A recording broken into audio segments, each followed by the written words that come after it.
Alright, so here's the progress on the bow that I'm working on for my daughter, and it's been over the course of about maybe 7-8 months already now, and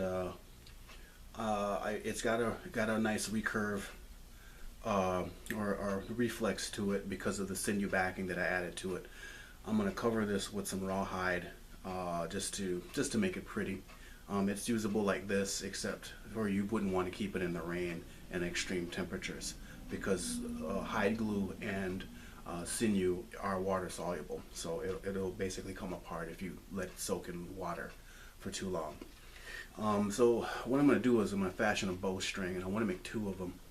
And what I have here is an old bowstring that I made, and this is artificial sinew, which is waxed nylon. I'm going to make it out of I'm going to make the bowstrings out of dogbane fibers, so purely. I'm going to thigh roll a bowstring. I need about 52 inches long, and then we're going to put silencers on it. These are rabbit skin silencers. I'll show how to do that. Yeah, so this next step basically is how to make a bowstring for this bow. Alright, so to start off the bowstring, I've got some shorter lengths of dogbane fibers that I've already kind of prepared.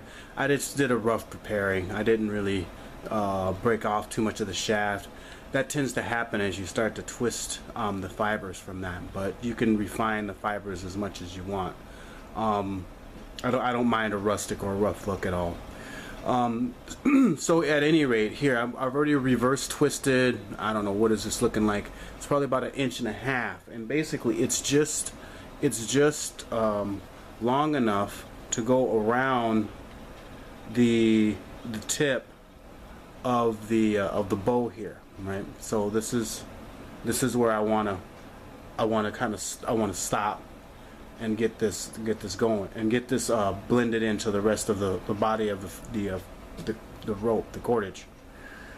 So and I've got a bowl of water here, and I'm just kind of wetting it to keep the fibers manageable. And so once I have this length, I have the shorter length at the top here, and I'm going to widen this camera angle. It's a little bit harder to kind of try to show you this with being all off camera. Alright, so I've got the shorter length here in my left, and then my longer fibers here in my right here, and all I really have to do is just join them together like so. So I want to join the 2 fibers together, and then I want to start to twist those fibers together. And that's after sizing it and making sure it fits over the bow tip. So the reverse twisting, again, I'm twisting away from me with the fiber bunch that's on top, and then I'm reaching with my rest of my fingers and grabbing the fibers that are below and pulling towards me, and then I'm pinching up with my left hand to hold that twist. So I'm pinching away and then pulling towards, twisting away and pulling towards, twisting away, pulling towards. So now what we have is we end up having a loop that's actually built in to the body of the string. So I'm going to double check and make sure that this is going to fit, because if it doesn't, I'm not too far along, I can undo it and redo it. So yeah, this is a little tight. No, it's a nice snug fit, and it will stretch a little bit over time, so I don't mind that. So that fits pretty good. But you know, measure twice, cut once is a definite rule of thumb when you're doing bushcrafting and stuff. So I'm just going to continue with my reverse twist to work this loop into the body of the fibers, and every now and again I'm gonna wet my fingers and work the fibers in. I'm going to take this on my knee here, and I want to kind of work these fibers and make sure that they're bunched together a little bit. And then as you get better at the reverse twist method, it just goes pretty fast. And again, if you need a massive amount or a large length of twisted cordage, this is just something that you can sit and do while, like, you know, listening to an audiobook or watching television, something like that. So you can multitask doing this. So this is what we have, and this is the start of the bowstring. So I'm going to be splicing in more fibers to make this the length that we need, and I'm just going to continue on. Alright, so here is the finished bowstring, the newer one, that is fit onto the bow, and I've got some a little bit more tillering to do on this. There's a bit of a bend here, kind of a weak point, but again, this is just a practice bow for her. It's not it's not ideal or anything really even heirloom. We'll work on that when we get a better piece of wood. But for now, just something that she can kind of plink arrows with. This will be good enough.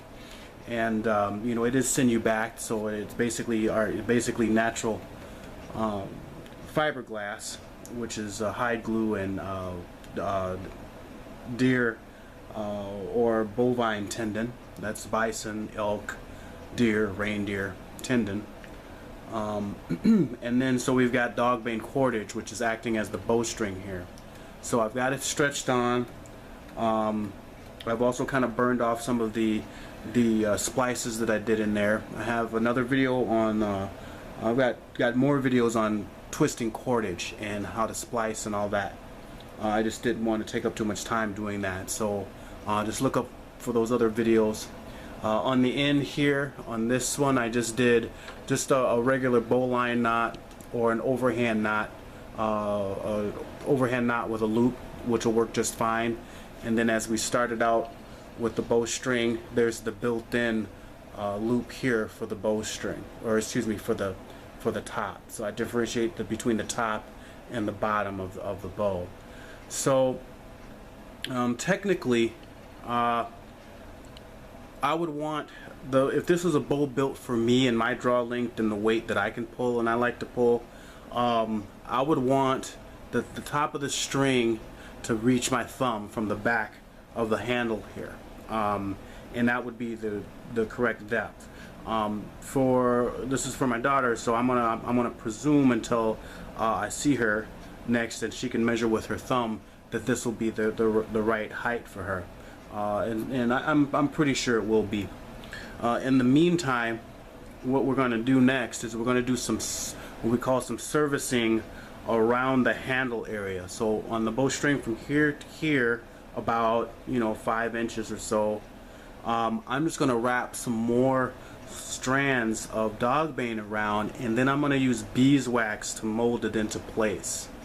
And then that will work as servicing, which will also add some strength to the bow. But when you knock your arrows, you will prevent fraying of the bowstring, so that the bowstring doesn't snap on you when you're with repeated use. So that's going to be the next step. And then after that, we're going to add some silencers, some rabbit fur silencers, because right now you may be able to hear this somewhat taunt, and it makes a nice little twang. And if you miss, if this was used for hunting and you miss and it makes that twang sound, the animal's going to hear that and you're going to spook them. So we're going to add silencers to this to disperse that sound of the twang. Something to note, that there's a mouth harp. I think a mouth harp bow. I'm not quite sure. I might be wrong on that, but Native American singer and actress and performer Buffy St. Maria, I believe, introduced that on Sesame Street back in the 70s, and it's like a bow-like instrument. You put it in your mouth and you twang the string, and it makes a really cool, nice sound. And then there's also the berimbau, which is the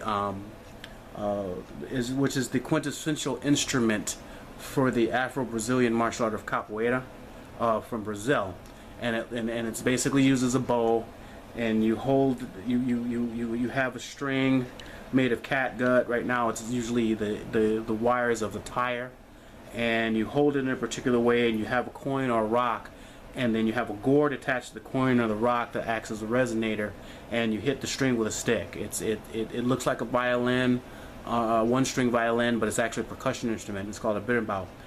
So this structure of a bow, and we all know the bow drill, as a matter of fact, is very kind of a useful mechanical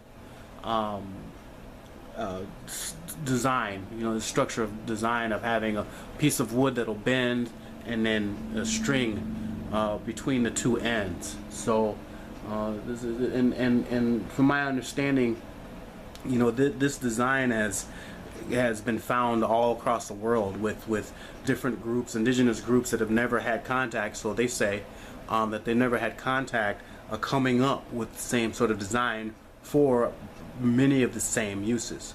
So this is something that I think the human family shares, being able to put a piece of string between two ends of a stick. So at any rate, we still got a little bit more to go here. Like I said, we're going to service the handle area, and then we're going to add silencers.